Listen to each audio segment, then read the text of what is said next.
Well, hello and welcome to week 6.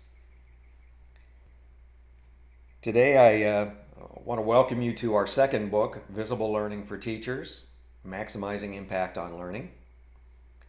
Before you get too far into that book and into some of the articles that we're going to read for the rest of the course, I need to stop for just a minute and make sure that we're all beginning at the same place.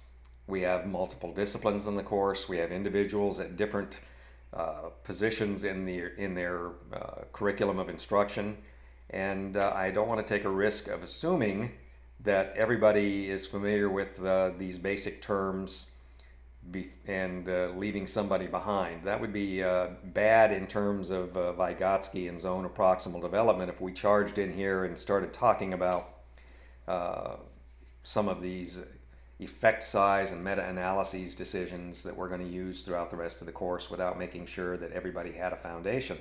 So if you're already great with this stuff, listen up. There's always something new to learn. If you are new to this, then I'm glad we're going to take a minute here and build on it. I'm going to borrow heavily from a couple of sources, John Hattie himself, Banda and Therian, and a few more to get through this brief discussion. I hope it will help put things in perspective as you get going this week. So, let's talk about visible learning inside, demonstrating effective practice.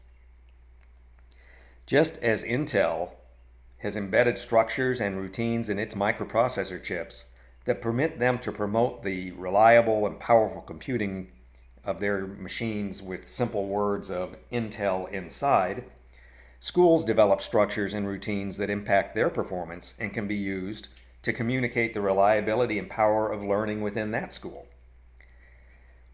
You should ask yourself, what core attributes make my school successful? How does my school demonstrate visible learning inside? Those would be great things to be thinking about, to be taking notes on through the rest of the course. That's what you can use to make this course translate into real-world utility for you. The remaining units of this course are about your schools and your personal structures and routines that result in effective learning. We're going to talk about the things we do, how they impact learning, and whether we should continue to do them or look for something different to do. Now note, I didn't say we're going to talk about things that promote learning. I said things that result in learning. We cannot adopt a position that our job was done simply because we made learning possible. We have to do whatever it takes to achieve the goal of making learning real. I borrowed that term, whatever it takes. That phrase comes from Geoffrey Canada of the Harlem Children's Zone, where they've had remarkable results in getting wonderful life and academic outcomes from children who, without that approach, would probably have not had near the success in life. As I've said before, it's not about the teaching, it's about the learning. By this, I don't mean that teaching is not important. It's absolutely essential. What I mean is that if a formula could represent education, learning would have to be the fixed output, and teaching would have to be the modifiable variable at the input. Hattie suggests that we view teaching in terms of its impact on learning. Measuring impact is measuring effect. Before we can continue, we need to review some simple statistical tools that allow us to make assertions about our roles and practices and their effect or impact on learning. I expect that all of you are familiar with the p-value and alpha from your basic statistics course and from reading inferential research. For example, if we want to compare the pre-test scores and post-test scores for a class, we cannot just look at them and say one set of scores is higher than the other. We have to determine if the difference between the scores is statistically significant. Statistical significance refers to the probability that an observed difference is due to more than chance. In other words, if we observe a difference in scores, is it due to our instruction, or could it have simply been chance? And is the difference between these sets of scores truly significant in terms of are they really different from each other? The p-value of the test statistic is calculated as part of the selected statistical test. In our example, a simple t-test would be appropriate. We set the value for alpha based on the level of precision that we require. Typical values for alpha are 0.1, 0.05, and 0.01, representing 90, 95, and 99% confidence that our decision is correct. The default value is, for no particular reason, 0.05, meaning that we accept the risk of being wrong 5% of the time, or 1 in 20 trials. An often lesser known, but at least as important statistic, and the focus of much of the rest of this class, is the statistic effect size. ES, or effect size, is also a measure of significance, but not the same type of significance as p-value. ES represents the magnitude and direction of a change in standard deviation units that occurred as a result of some action or actions. In other words, effect size is a measure of impact.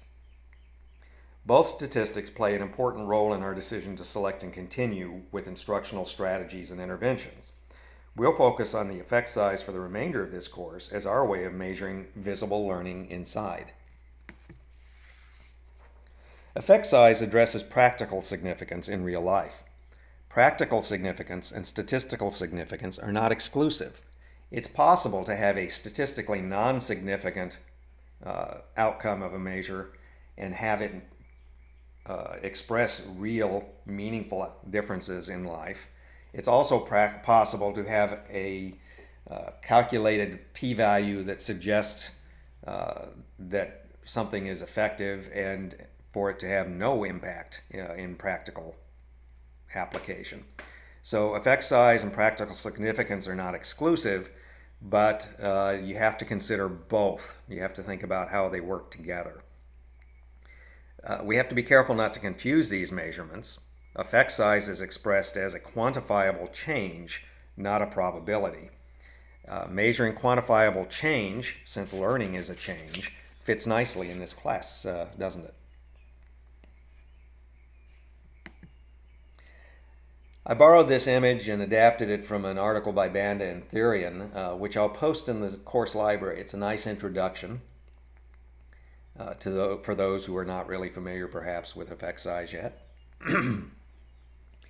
And what it does in this image then is give us an idea of what these numbers mean. Now, on the left side, I have effect size group designs. On the right side, I have P&D single subject designs. These are both measures of practical outcome. These are both effect size type measurements.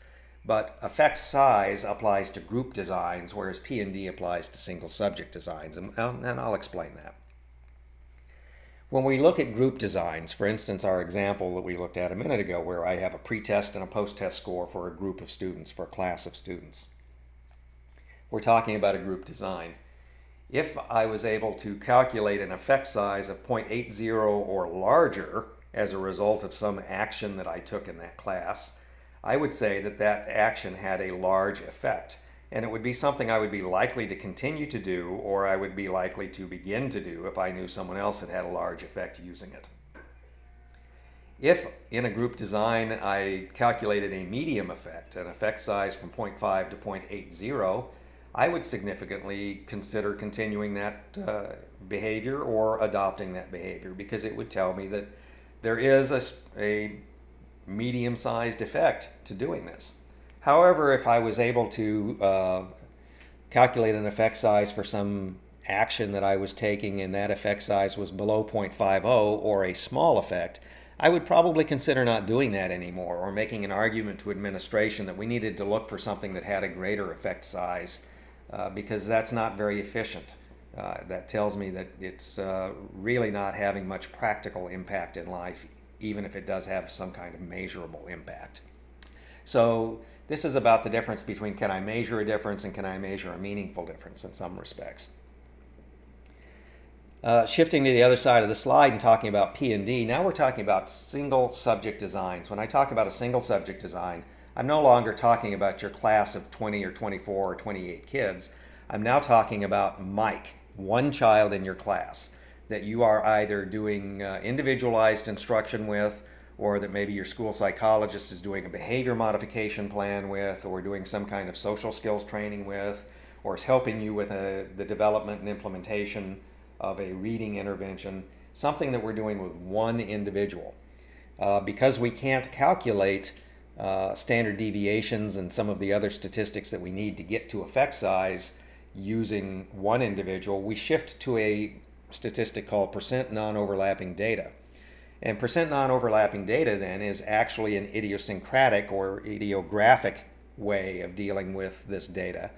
And it involves plotting the individual's performance before the intervention or instruction, continuing to graph that individual's performance after the instruction, and then looking at the percent of non-overlapping data. In other words, for each data point before instruction and each data point after instruction, what is the ratio of data points that overlap one another?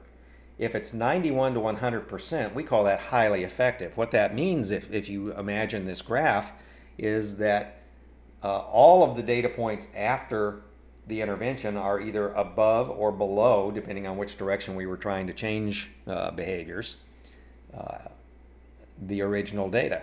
That's a highly effective intervention.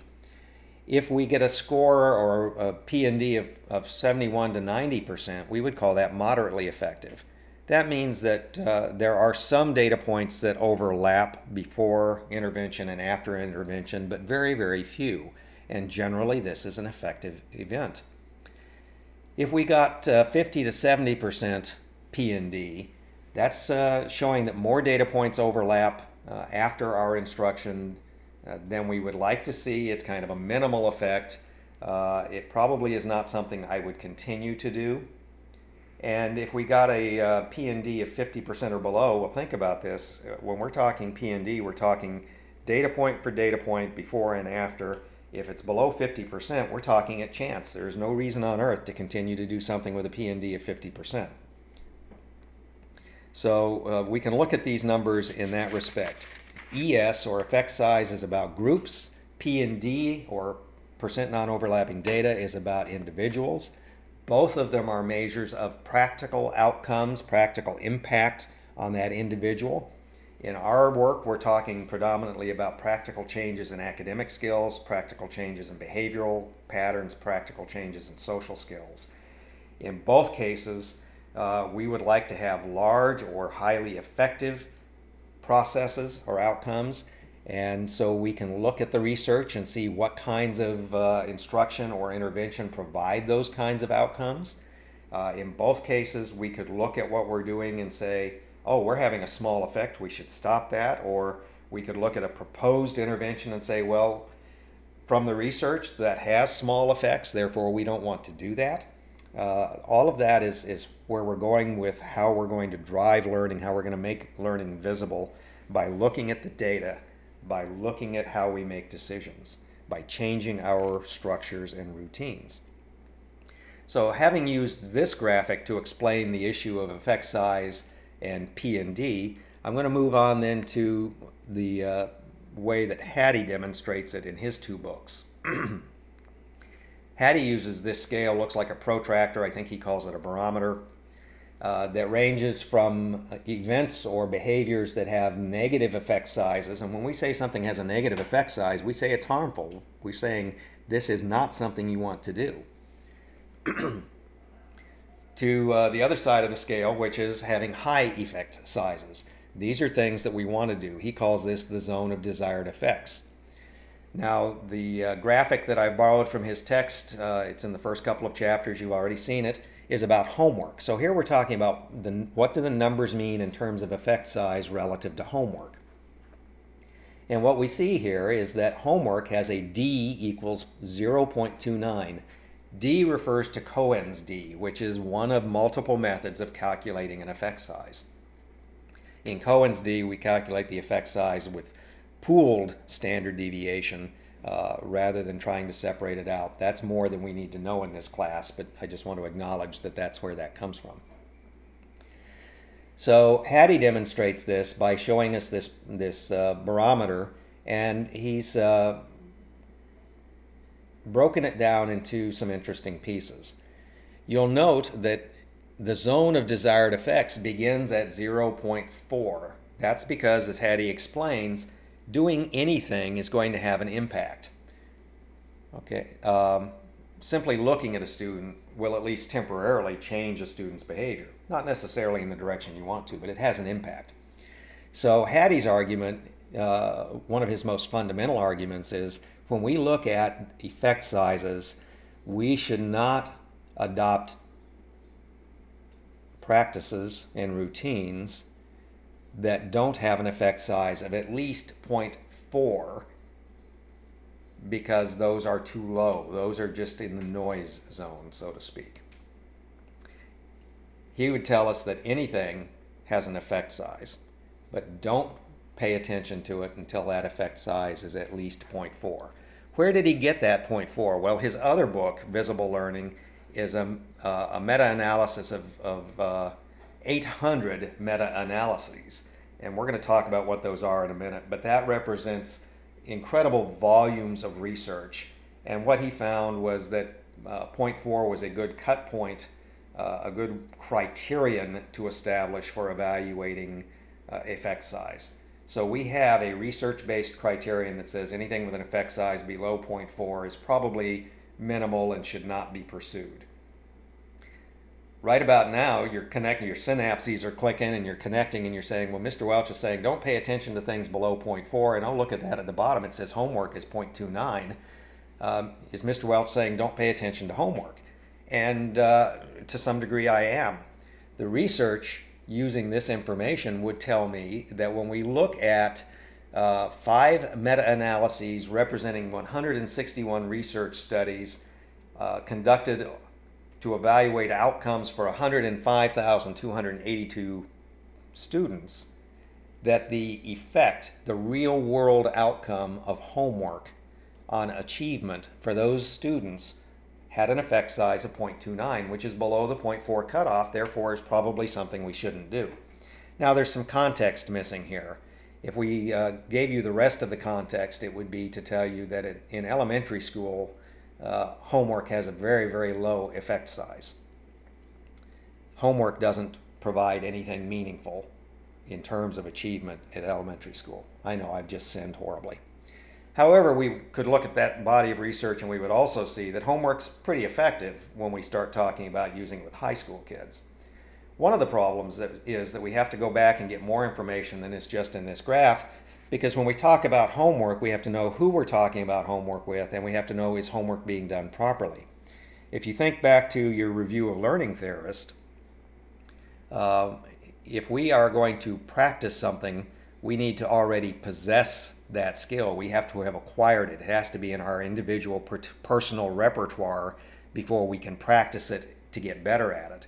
And really the intent of homework is that practice. It's to develop fluency and to be able to generalize what we've already learned by practicing it more than we have time to practice in the classroom.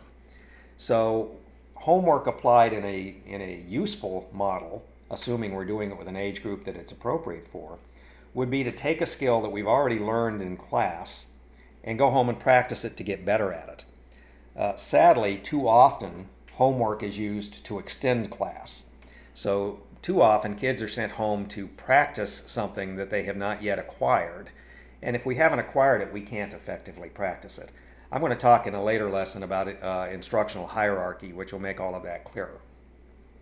So back to this graph, we see that homework is only got a D of 0.29. Homework is probably something that we would want to either consider not doing, or because of the public policy image of you don't make my kids do homework, the fact that they don't understand that there are other things we could do that might be more effective, we might take a different approach of saying, okay, how can we make homework more effective than that 0.29? What can we do to make it highly effective?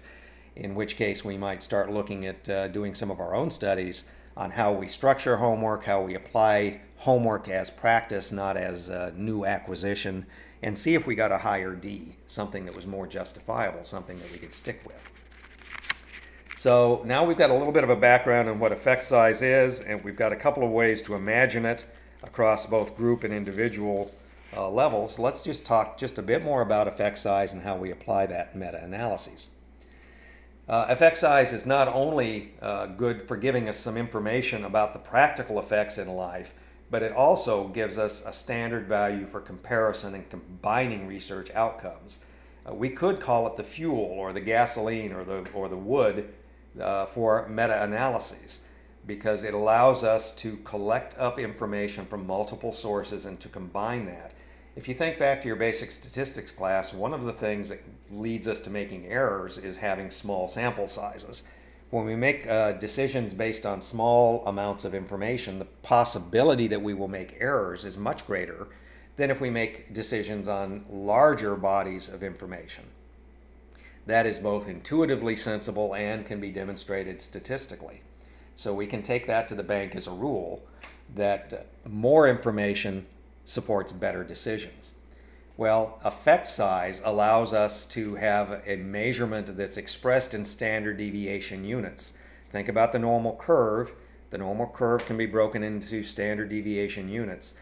And using effect size, we can measure the outcome of a research study and convert that to a standard deviation unit or an effect size that we then can add to other research where we've done the same thing. And essentially it's an additive process where we're able to combine multiple studies into something called a meta-analysis by having this tool, the effect size, that not only represents practical outcomes, but is a standardized number that can be combined with other effect sizes in order to reduce our risk of making bad decisions.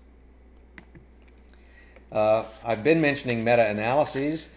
This is something that may be new to many of you.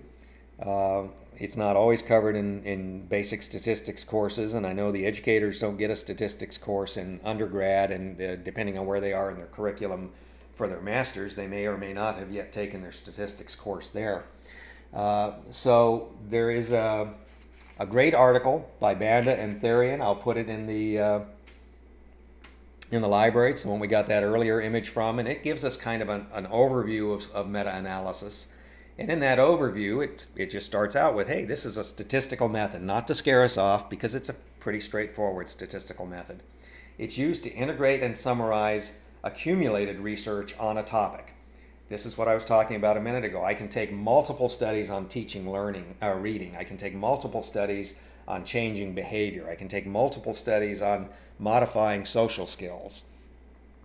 And by calculating an effect size, in other words, generating a standard deviation value which acts as a least common denominator, I can then add those effects together and integrate research to make a larger body of knowledge from which I can make better decisions. So I get these standardized values that allow me to create a single value that allow me to combine things into meta-analyses in order to integrate larger bodies of data to improve my decision making using that research. Some other characteristics about meta-analysis is that the other alternative for combining data is called a narrative review. And in a narrative review, basically you read multiple research articles and you extract non-standardized characteristics, describe them together, and then make a decision as to whether you might want to do that or not. Narrative reviews are fine. They're simply less objective because of both selection bias and because the data can't be interpreted numerically as readily. It has to be interpreted subjectively.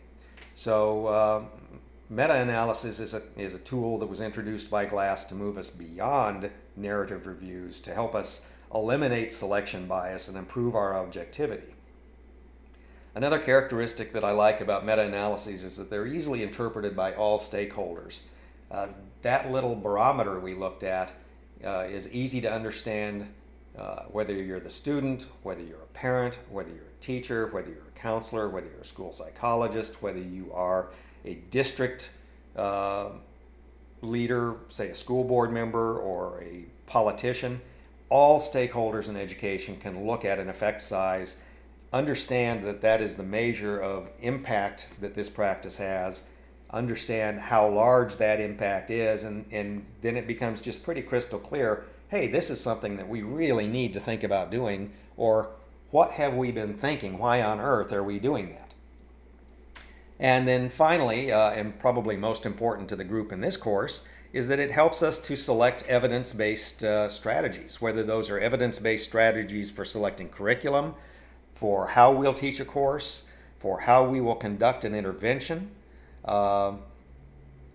This is what brings the power of being able to predict an outcome, predict an effect from our actions, so that we can say, yes, Mr. Welch, we are going to work with your son Andy, and we are going to implement this curriculum, and we have found in the research that this curriculum has an effect size that demonstrates high probabilities of good outcome for your child. So these are important characteristics of meta-analyses. So I'm going to wrap this piece up at this point. I just felt the need to give a little introduction at the beginning of week 6 to make sure that we were on the same page in terms of effect sizes, the types of effect sizes, the uses of effect sizes, the concept of meta-analyses and why they are important to us, because those are going to be very much part of the core of the remainder of the class. You'll remember that in the first week of class you took a survey, you completed a questionnaire for me. That came out of your book. It offered you a choice of ranking 30 different behaviors as either having a low impact, a medium impact, or a high impact on achievement. Almost all of you completed that. I've completed the analysis of that, and the next little audio-video presentation that I'll give you will be the outcome of that data. So this also has prepared you for that. I hope it's useful. That said, I am going to move on to that next task, and I hope you're enjoying this week's reads. All right.